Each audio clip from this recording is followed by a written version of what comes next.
Hello प्यारे दोस्तों, स्वागत है हमारे एक और नई वीडियो में। तो दोस्तों, आज हम बताने वाले हैं कि प्रयागराज महाकुंभ मेले में आया एक ढोंगी साधु बाबा बनकर और पुलिसकर्मी उसे गिरफ्तार किया। तो दोस्तों, आज की वीडियो इसी पर बात करने वाले हैं। तो दोस्तों, अगर आप हमारे चैनल पर नए हैं तो चैनल को सब्सक्राइब कर लें। तो दोस्तों, कहानी सुने। महाकुंभ का मेला अपने पूरे जोश और उमंग के साथ गंगा किनारे लगा हुआ था। हर तरफ श्रद्धालुओं की भीड़, साधु संतों का जमघट और अखाड़ों की धूम थी।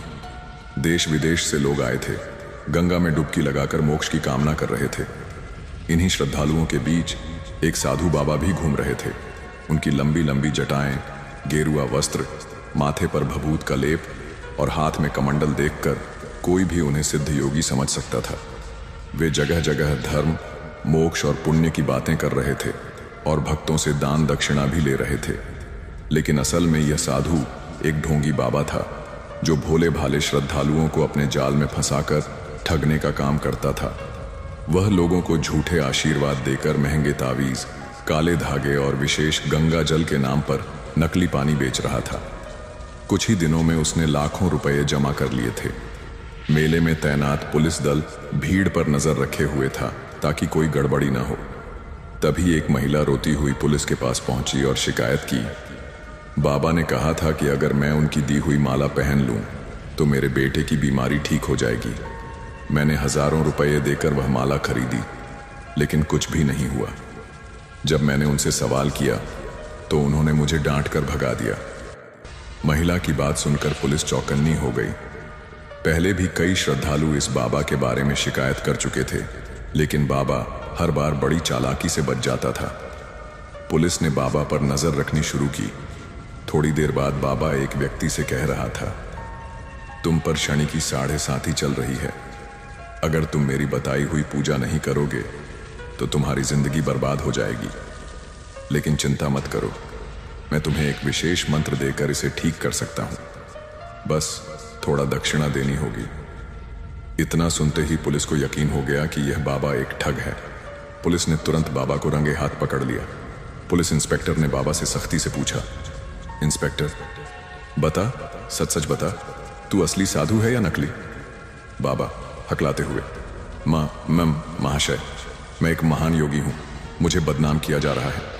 इंस्पेक्टर, अच्छा, तो तेरे पास से इतने पैसे, सोने की अंगूठियां और नकली गंगा जल की बोतलें कैसे मिली? बाबा गले में पड़े रुद्राक्ष को पकड़ते हुए, यह सब भक्तों की श्रद्धा का फल है। भगवान की कृपा से लोग मुझे दान देते हैं। इंस्पेक्टर हंसते हुए, दान? अरे तू तो लोगों को ठग रहा था, बीमारी ठीक करने के नाम पर हजारों रुपए ऐंठ रहा था। बाबा गिड़गिड़ाते हुए, मुझे छोड़ दीजिए साहब, अगली बार ऐसा नहीं करूंगा। लेकिन पुलिस ने बाबा की एक न सुनी और उसे गिरफ्तार कर लिया। पुलिस जांच में पता चला कि यह बाबा पहले भी कई जगहों पर लोगों को ठग चुका था। उसके खिलाफ कई शिकायतें दर्ज थीं। इस बार उसे कड़ी सजा मिली और जेल भेज दिया गया। महाकुंभ का मेला जारी रहा, लेकिन इस घटना ने श्रद्धालुओं को यह सीख दी कि हर गेरुआ कपड़े पहनने वाला इंसान सच्चा संत नहीं होता। लोगों को आंख मूंद कर किसी भी बाबा पर भरोसा नहीं करना चाहिए। ढोंगी बाबा को गिरफ्तार करने के बाद पुलिस ने उसे थाने ले जाकर पूछताछ की। पुलिस को यकीन था कि बाबा कोई बड़ा ठग है और इसके पीछे कोई बड़ा गिरोह भी हो सकता है। जब पुलिस ने बाबा का असली नाम और पिछला रिकॉर्ड खंगाला तो हैरान रह गई। बाबा का असली नाम रामलाल तिवारी था और वह पहले एक साधारण आदमी था। कुछ साल पहले वह एक जालसाजी के केस में जेल भी जा चुका था। जब बाबा को कोर्ट में पेश किया गया तो जज ने उसे 6 महीने की जेल की सजा सुनाई। लेकिन जेल जाने के बाद भी बाबा की चालाकी खत्म नहीं हुई। वहां भी वह कैदियों को ठगने की कोशिश करने लगा। जेल में कुछ कैदी बाबा के वेशभूषा से प्रभावित होकर उसे सच में कोई सिद्ध पुरुष समझने लगे। बाबा ने अपनी ठगी चालू रखते हुए कैदियों से कहने लगा, तुम लोग यहां क्यों दुखी हो? अगर तुम मेरे बताए हुए मंत्र का जाप करोगे तो जल्दी रिहा हो जाओगे। कुछ भोले भाले कैदी बाबा की बातों में आ गए और उसकी सेवा करने लगे। कोई उसे रोज फल ला कर देता, कोई उसकी मालिश करता। बाबा ने धीरे धीरे जेल में भी अपना एक अखाड़ा बना लिया और खुद को जेल का महामंडलेश्वर कहने लगा। जेल प्रशासन को जब यह पता चला कि बाबा यहां भी लोगों को बेवकूफ बना रहा है, तो उन्होंने एक नई चाल चली। पुलिस ने जेल में ही एक नकली कैदी भेजा जो असल में एक पुलिसकर्मी था। यह कैदी बाबा के पास जाकर बोला, बाबा मुझे बाहर निकलना है, कोई उपाय बताइए, पैसे की चिंता मत कीजिए। बिल्कुल बेटा, बस 5,000 रुपये का एक विशेष ताबीज बनवाना होगा और तुम 7 दिनों में जेल से छूट जाओगे।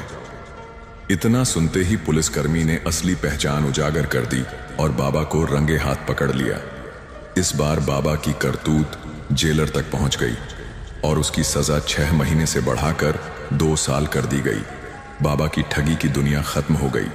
जब वह 2 साल बाद जेल से बाहर निकला तो उसकी पहचान पूरी तरह खराब हो चुकी थी। कोई भी उसे अब साधु नहीं मानता था। दर दर भटकने के बाद बाबा को यह समझ आ गया कि ठगी से अर्जित किया हुआ पैसा और इज्जत ज्यादा दिनों तक नहीं टिकती। वह असली साधु बनने की कोशिश करने लगा, लेकिन कोई भी उसे भरोसे के लायक नहीं समझता था। आखिरकार बाबा गंगा किनारे एक छोटी सी कुटिया बनाकर रहने लगा और सच में लोगों की मदद करने की कोशिश करने लगा। लेकिन उसका अतीत उसे कभी शांति से जीने नहीं दिया। असली भक्ति मन से होती है, कपड़ों और वेशभूषा से नहीं। ढोंग और ठगी से सफलता मिल भी जाए तो वह ज्यादा दिनों तक नहीं टिकती।